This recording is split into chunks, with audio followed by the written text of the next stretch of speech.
u ye ɲininkali dɔ ɲininka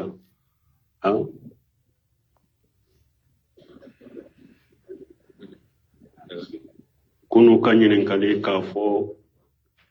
an kɔ dagara ɲɔgɔn da ka kɛ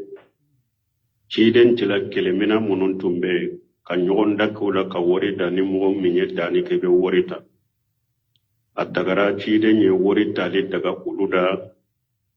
min ye parce que jahadu minɛnw de don ka entraînement n'u ye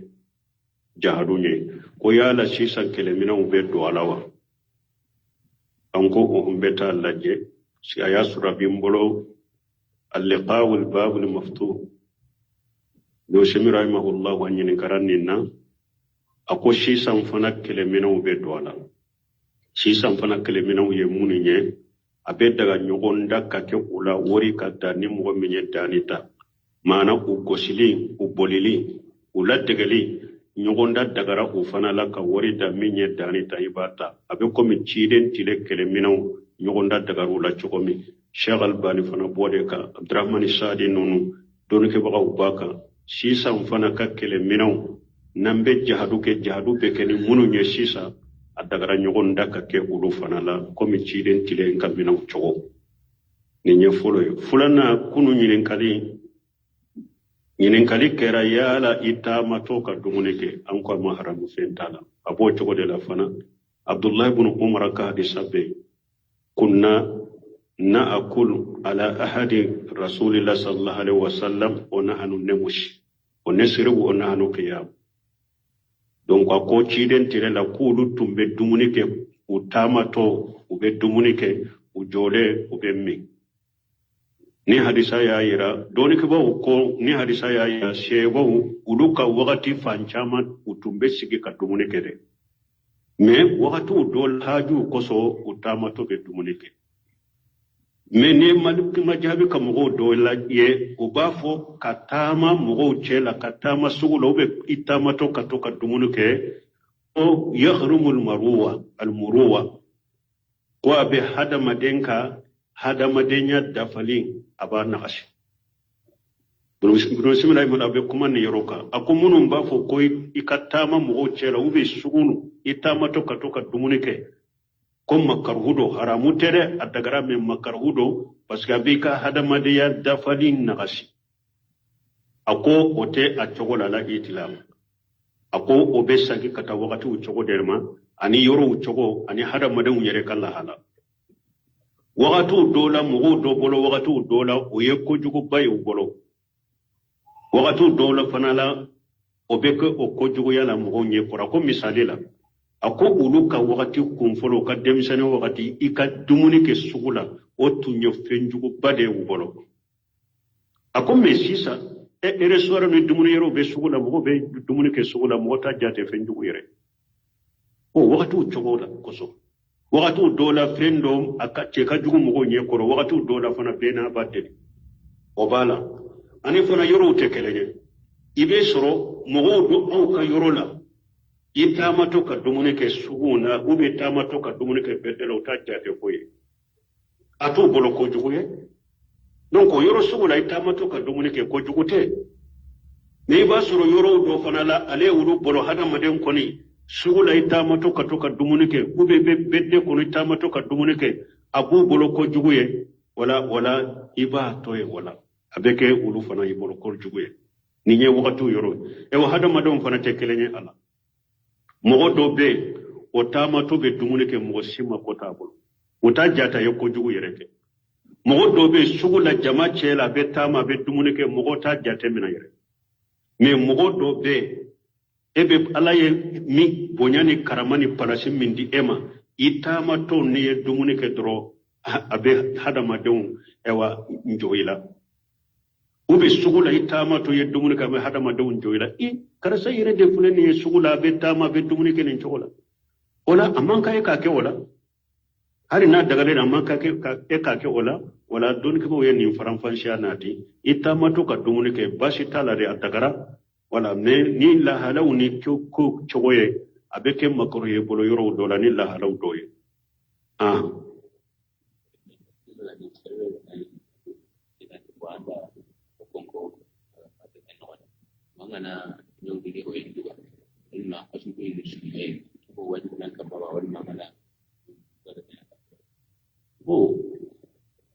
Koni ewa mogo mi ni eye mogo ewa goshi ashidana eye mogo tampoka goshi ashidana sara wani eya atigi ka nisongo sara yala kalo fula suimbi kama aha abika ala koni mogo mi nye mogo ka katawula agiba kan nisongo ta kadi aka mogo ma numa yafala iba nisongo duma oyede iye min faga ina ka woliju ce hake me ini ala ka hake ini ala fana ce ka hake o de kalo fula sunye ibo kede fula bede bika ni katawun koni sembera edela ibe akadia din kafara min bini ala ce ibo fana kede una llama palia dono pente se pegan ora se mandan trago ko mi mani o kaya na kenda kana dia kena tai kema wa kende ti haju taki ni ganari malindi ba ti ganari malindi ana bi wa gari malindi kena ya pre kenda orang ni mulia ini api bo tangara u ni angana orang pergi en ma pergi in ka bawa wani ma ai me aga tina dia wani ma ai mo pergi bo ko doko doye aka wori kalifalela shefa wa bi durimo defo mutumbe jamana ko fere bimo defo ube yoro mi shefa inte duye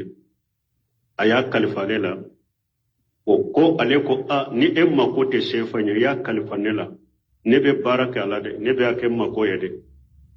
ko basi tala ibe se ka kima ko me ni men ma ko bala mali de ni ne sera mali iba chinema ni sera mali ni sugu be ko me juru de donela ni sugu atigi ka juru do be ela sisa wala niba akana ya suru khalifa fende do e ma baraka na ye foi aya kalifila de Allah sagulembe e bolode na ko amma ko ba tala abe yuromi ka shama adde passe ba yere ka parce que te tanna yamma de dro akal fala ela etate iba ka worita ka chama de amusaka kera minya yere de basa menni aka juru de be ela ye baraka na aka juru de be ela nimbe ko mi juru de donc ola nibe atigi talla shama fere ede be fere daga kala shama alaykum salam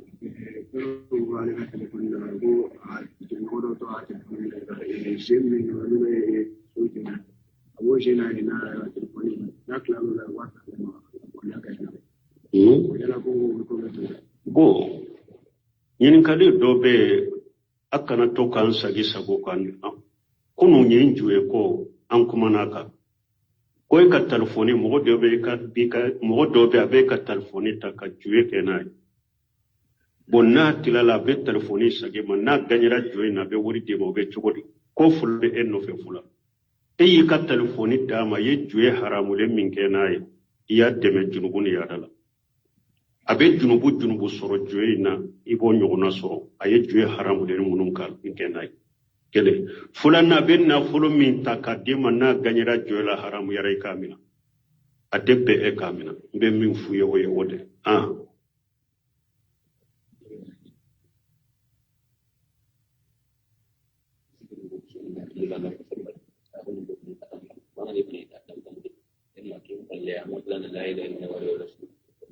bo ko azikaru munum be fo salli ko fe non be fo nonia duru nyogona la ndella ku foya abu kono ni kateli subhanallahi sinyata alhamdulillah sinyata allahu akbar sinyata konni yen nununde ke la ilaha foli bi ka la ilaha illallah foli tika dirola iben nin tantante fodro kaya kwang ke mana ke budaya ini mana ke yang Allah masallah ngarap dan mana me salam mana orang yang mana yang kaya di kantin koni amalu masallah kapayan bo koni mugommi ay asru almami ni jamaayita wa almami kataya laba aba janyane ka salli ciren kade an ko makuni te sallila ni almami masalamu bila e fana betta ya fode fokata dafa anofe boni e fana wulila ito min tore la iba sara ibe tahya in fotuguni ka salli ciren ka ibe tahya dafalende fo fana la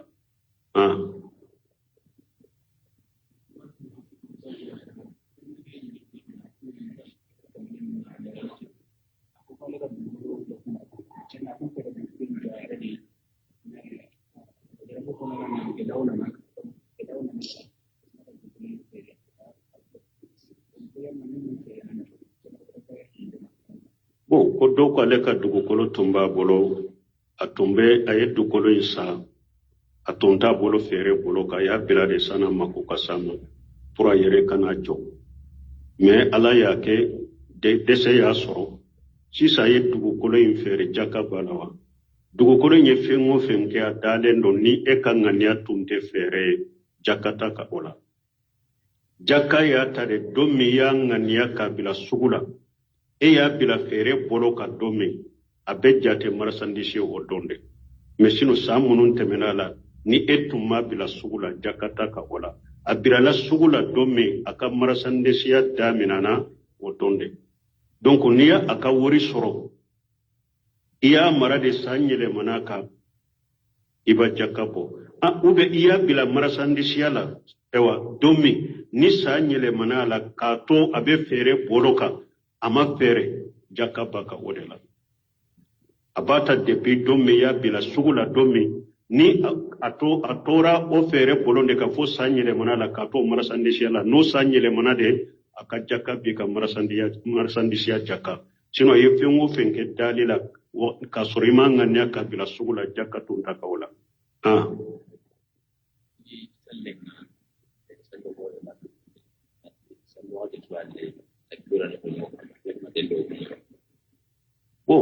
ko ewa minye lehya kantige salin salido ani tile saba min tugule mbala farda aka kabaru fo delila bala salafu salihu mawuli ni boke delila bala salafu boro mawuli ni boke fardaw kofe abaka kabaru fo anyo fo chogo fo anko kelen ka mikro mina jama ka fo no fo tekbir li jamai doni ke bawo yo ode ke bidiyai sino minye fardaw kofe ka kabaru fo shego mawuli salafu mawuli nu boke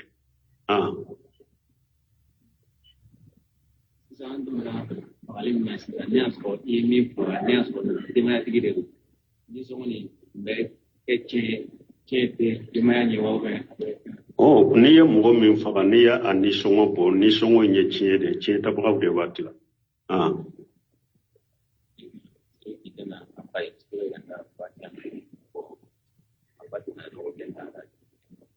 ko mɔgɔ ka kiiri ye mun ye minnu min tɛ fatiya dɔn a sara ka to cogo la bɛ cogo di n'a bɛ salli la ko bɛ ala bolo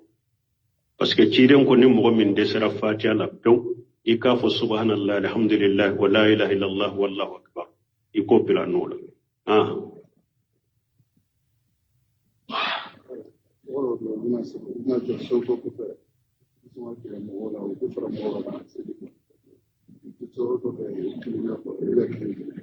ko mɔgɔ dɔw bɛ o bɛ to safu kɔfɛ o kiri juma ni nana i don safu la ka safu dafa ka jɔ safu la ka dafa ka gɛrɛ ɲɔgɔn na o ye salli dafa dɔ ye sawu sufufakum fa inna taswati safu min iqamati salat Bukhari be bonda don ni nabi hadisa do aba fo ya ka safaw tile ka safaw ka gɛrɛ ɲɔgɔn na ako safaw joli aka safaw joku tile o ye ala ye salli joli min fɔ kuranna kɔnɔ o ye o de ciiden ko mɔgɔw tɛ wuli n'u b'u yɛrɛ bila kɔfɛ k'u yɛrɛ bila retard la fo ala fana b'u bila kɔfɛ a ka nɛɛmali la donc ni nana i do safaw la i ka gɛrɛ safaw la ka do safaw la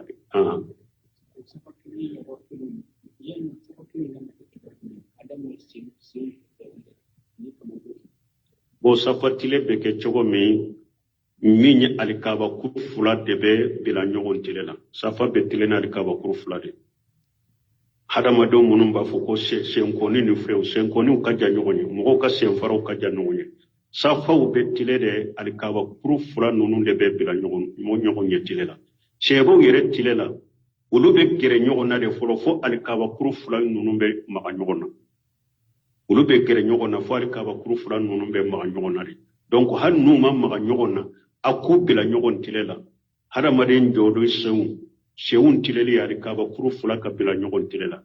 sanfɛla fana kamaw ka dala kenye kamaw ka gere nyogona aka kamaw ka gere nyogona uka kole nyogona no make kamaw ka gere nyogona uka ke nyogon tilela donc wode sa fatile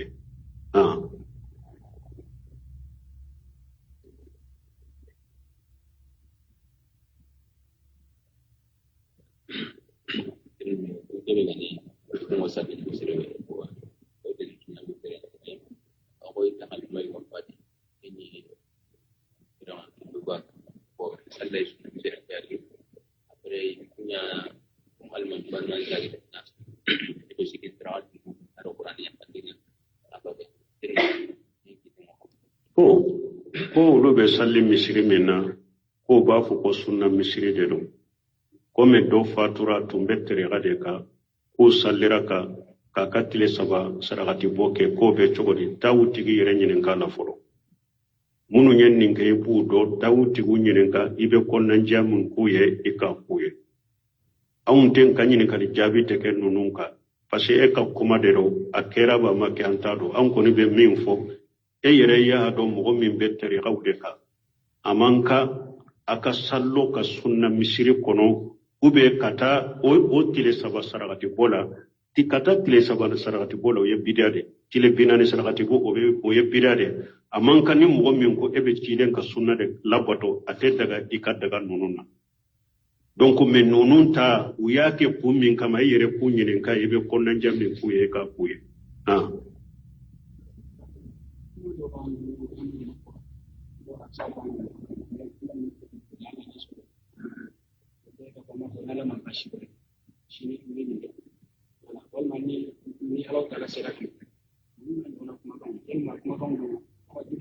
bon koni alama basi ke benne ke basi tola wako ni abe ko men ne ba fo inshallah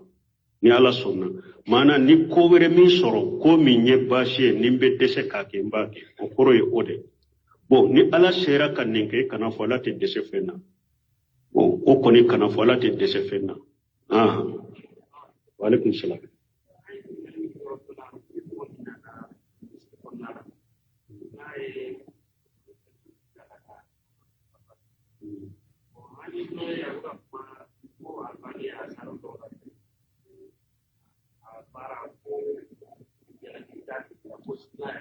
bon ambe ni ka kuma famu kwanye min fo do ko ikana ni dona ikana kabaruke ka uruku ko fe katama ka do safana ko do ko albani ko basira aw nyoye albani kuma min be ko ne kala jeli matema ka ka to me ka do de hada made be kataw albani ka kuma min be ka kitabu min ba maralente ne bola ka kuma min be ninta do aka to mba be do me ibnu seminu nyinu nyinin kara o asarula ibnu seminu ko ni ciden ka hadisa sabatiran yoromi sheba ka kuma temina o yorola ambe ciden ka hadisa inde bila sheba ka kuma nye ambe sheba intake istihadu ya boro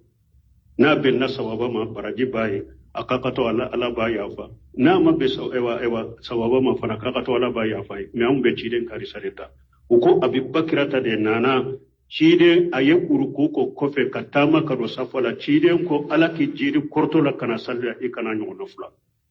cheikh ibrahim seminu yenninde jabi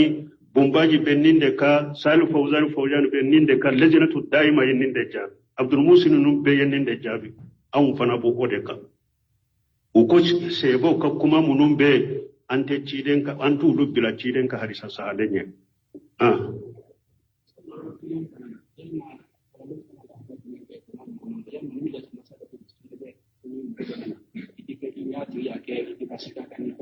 bon ambe min fo masal sisi hadiya munun fulenye mogo kelen nin karamogo ba nonu na ulu yere ye nyogon soso nin ko wula ama juguya do ni nyogon ci o ma nyogon ke filibantie ama juguya do uni nyogon ci few Cheikh Albani tumbeni hakira bomba ino go ka hakira ka ibumbaz usheminu karamogo do aye Bukhari kalala ka bonteme ka majmu fatawa nonu kalala mais masala do da masala sisi hadiya ushemunu bese ka abe bumbaji soso masala do da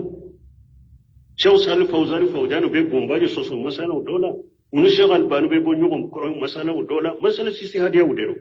ulu yere dama bora nyogon koro al inzazu fi ma ikhtalafa fihi ibn Baz wa ibn Usaymin wal Bani o kitabu be jiju fula kitabu imbe kalande on kanyini jiju fula Sheikh Albani ani Bumbaji ani ibn Usaymin ubora nyogon koro masaila mununa kitabu dilale no oka donc lu yere ma nyogon ke filibante uma nyogon na uma nyogon kele uma nyogon korofo nu ye nyogon ye yoro lawbe nyogon minan fa nyogon barse bal utumbe aradu ke nyogon ka me wona tabe nu ye nyogon soro kelen kele be korto ka tigi mina ka barse ka bonya ka karama fu tu bewa kono kata nyogon ma hasiriya tunu nyogon che pesen konya tunu nyogon che kele tenu nyogon che ube jera ka jugu ube jugu kele chogo ube bida mugo kele chogo ube jera ola uyere damani nyogon soso mimbe aradu mimbe o ma foi tia jugu sima do yoro soro li nyogon che donc kalande on fana kanka ko chogo de la e hari falaha al mudakkar bafo Sheikh Albani bolo al qabdum bada ruku ya bafo bidatun dala koy boden ko fe ruku ke bolo flamina ko bidatu filibantiado Ibn Baji bolo sunna de do sani kata e wa kumbele minala ibolo minala chogo mi kumbele bilali ko fe sunna do imuna hadisa bode yira ako dondola Sheikh Albani yara tumbe Madina jamiala abole ko fe jamiala wakati abena Madina bena jiarala ako dondola nana Madina o utara Bumbaji fo salle wakati sera Bumbaji de kera mami Sheikh Albani ka kalando ako kalanden do ko ko bita be ke bara yede Bumbaji alimami ale be kabudu bara ruku de ke Sheikh Albani bolo kabudu bara ruku ye bide ale fana fule ka salli Bumbaji ko fe biye bara ye ko ye kabaru ke kalande minye ako kalande minye fo ba le bani numanate Bumbaji ye kalante kata ruku la ale dusukumbe miriala be chegumbe munke ulula urukula dro Albani yakete aya kabudu bara uruku aya bolo fulamina bara uruku ako ale salli to hama chogodo shegu ni masala shegu sagira kabuni masala de wa ube mundo shegu ka bolo fulamina asagira kabuni masala de ube mundo ako tuma misalli banna uni Albani tara ka yorola naka kalando ako nyini kali folo kero de Sheikh bi ewa ikam masaila al khawru bara kurisa gira de mumbe mundo ebbi Bumbaji kofe bara urukui i bolo fulamina ako inna ma juila al imam li tamma bihi Allahu akbar ako lay al mami kede akan no mina ni kal mami e Bumbaji de ne bado abe seyum bolo khawru bara urukui ba bolo da akele yalende ba bolo fana ko akake nyim bolo fulamina de kal mami ayen awuye nonu ye derisu de amno wala masalati istihadiya ni mu'min ko Albani ka haklina de ne bata jalagiti ka ke anti kuni anti ke filibante jalagiti ka isembira minna ayimma de do doni ke ba mundo mo kan kala de mustahidu de do bashi tikala woni ne fana kon ni nun sembira haklina minna de mina ne na ka delile mbode ta e fana kana ne jugo ye kanin kono ye kana fo ibe aradu kenka ko parce que ne ye ka haklina bila kasuru ne fana e wa munun tamina ulu fana ye ayimma de doni ke bawo de do karmo ko bawo de do Albani yere tumbe jonko ala fo ka doni la ulu be jonko ala fo Albani ka doni la Sheikh ye Abdul Muhsin Abadi tuma mu ya nyinin ka ku ko Sheikh Albani ye muhandisu de faqihute ako Sheikh Albani muhandisu do fiqhu fana la faamu lendo fiqhu la akum Sheikh Bumbaz muhaddisi do faqihu do ako Bumbaji yo fula beso mi hadisa ko fana la Albani fana ka sigeli kabbo Bumbaji ye hadisa ko la me Bumbaji muhandisu de abe fo Bumbaji muhandisu faqihu me Albani abo fo ayma muhandisu ako fiqhu yorola afamu lendo me ate fo ale ka ko faqihu Abdul Musa na bara to kasetin ni ako Bumbaji fana ayimma de fili fatwa ako marjawu de Bumbaji fili fatwa marjawu do ako fatawa aka fatawa bijiya fantannani aka fatawa wa be kitabu kono aka fatawa kacha ako minali ayimma min fili fatwa ako Bumbaji ayimma de fatwa da abe fo Bumbaji ma muhaddisun faqihu ufula bi ayo soro harinde la kame o salah mutakrima ko e wa Sheikh Albani anga karamo bado de anka wakati bombaji ko alete hadisa mo do mimbe hadisa do ko Sheikh Albani wakati yaktaw ada madendo de ma bisika kataw akodon da Sheikh Albani ka to jami'a law ya sor bombaji de mudiri wakati uchama leni bombaji be bonyo ko masala udola don dola karande un ko ama ko Sheikh wakati jama masala udobe ni bombaji te nyon sorola yala awte sigi kamuna khasake akabbe kelena ko ay ako bombaji kamuna khasanete dola ako bombaji kadoni be ala jakiratihi ako bombaji kadoni be ba ka hakili de ka ne fana be kitabu de laje kuma konona na bete ka masaila do fo ko be kitabu do la fo ne ka sake kata laje de ako de ato nina te munasa ke bombaji tumbo chogola fana har nuya katta da uta kan yana mayata ala yokai aka kalambe ana ka fembe ba ka hakili de ka awa ka hakili Allah hakili ti adama masaila na ya fo chogomi abo chogodela ala yo hakili dama donc o tekelenge wala me be mustahidu de ni mo ka kuma ta mo kana mo si jalaga min tugura Albani de ka hakili na la ayo de fam anta jalagi ambali madero anta juguya anta konya anta kele emin fana tugura doni ka baga werewma na ka famu na ka delela we idale mbo odela kalandende jalagi ti fana kankara nyogon jalagi me ona tabe koni konnanje ne fenye minya an ka do karamo kele ba be kataw ne ye sawaba be yoromi o konninde taka girini delela ne fen nyo mi ne lay bodeta parce que masumu tew abebe kataw bili kunna karamo bebe kataw abe ni ciden bora la ciden kam manto mo kisilente masumu te ni cidente karamo kera chogo be kataw li kulli jawadu kabwa boli baga be kirinto fanko de bilanka hakilula ka ko karamo de do o kera chogo be kataw yoro dola uye hadisa do chogo be kataw iye qur'ana do chogo be kataw iye fiqh do chogo abiri kunna karamo en ko ni besega kataw be kataw Imam na Malik yo defo akum mo kele be ka kuma dobe mina dobe sagi ma fonni kaburutigi alaka hakim manda subhanakallahumma rabbana bihamdika ashhadu an la ilaha illa anta astaghfiruka wa atubu ilayk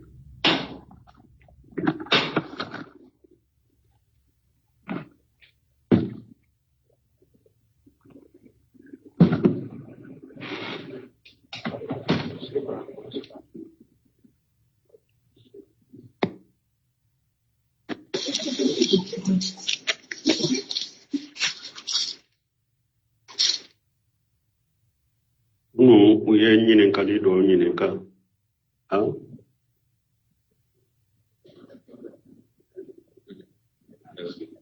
kunu ka nyinen kali ka fo an ko dagara nyogonda ka ke ciden tila kelemina munun tumbe ka nyogonda kula ka wori da ni mo minye dani ke be worita atagara ciden ye worita le daga kuluda minye parce que jahadu mina unde do kan teremani nuye jahadu nye ko yala sisan kele mina ube do alawa anko o umbeta laje si aya sura bimbolo al-liqa wal bab al-maftuh do shemi rahimahullah wa nyin karanina ako sisan fana kele mina ube do ala sisan fana kele mina uye muninye abe daga nyogonda ka ke kula wori kadda ni mo minye danita mana u gosili u bolili u laddegali nyogonda dagara u fana la ka wori da minye dani taibata abe komi ciden tile kele minaw nyogonda dagaru la chokomi Sheikh Albani fana bode ka Abdurrahman Sadi nonu donu ke baga ubaka sisa fana ka kele minaw nambe jahadu be kele munu nye sisa adagara nyogonda ka ke ulu fana la komi ciden tile nka minaw chogo ni nye fulana kunu nyilen kali kera yala ita matoka dumuneke anko maharamu fentala abo chogo de la fana Abdullah ibn Umar ka hadisabe kunna نأكل على أحد رسول الله صلى الله عليه وسلم ونحن نمشي ونسرب ونحن قيام donc ako ciden tire la kulu tumbe dumuni ke utamato ube dumunike ujole ube mi ni hadisa ya ira doni ke ba ko ni hadisa ya ira shewa uluka wakati fanchama utumbe sigi ka dumunike de me wakati udol haju koso utamato be dumunike me ne maliki majabi ka mugo dola ye ubafo katama mugo chela katama sugulo be itamato katoka dumunike o yahrumul maruwa al muruwa ko be hadama denka hadama denya dafalin aba naqash Brusimila ibn abe kuma ne yaroka akumunun ba fo ko ikatama mugo chela ube sugunu itamato katoka dumunike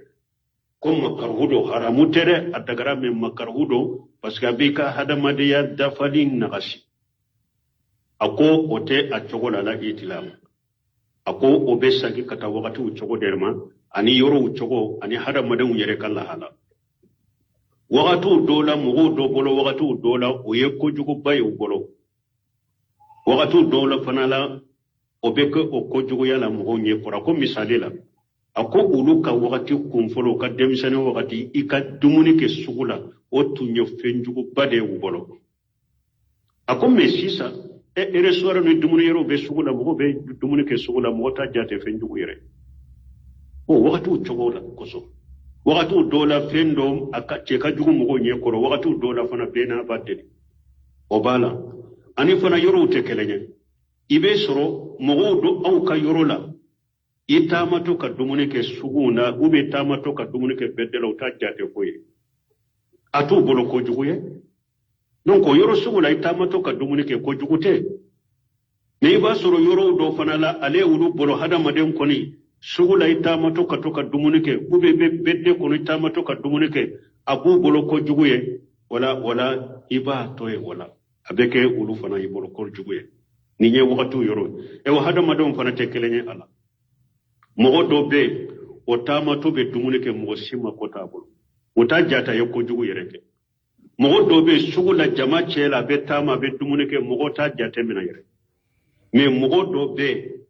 ebe alaye mi bonyani karamani palasi mindi ema itama to ne dumuni ke dro abe hadama don ewa njoila ube sugula itama to ye dumuni ka me hadama don njoila karasa yere de fulani ye sugula be tama be dumuni ke njola ola amanka e ka ke ola hari na daga le amanka ke ka ke ola wala don ke bo ye ni faranfansha nati itama to ka dumuni ke bashi talare adagara wala me ni la halaw ni ko chogoye abeke makoro ye bolo yoro dola ni la halaw doye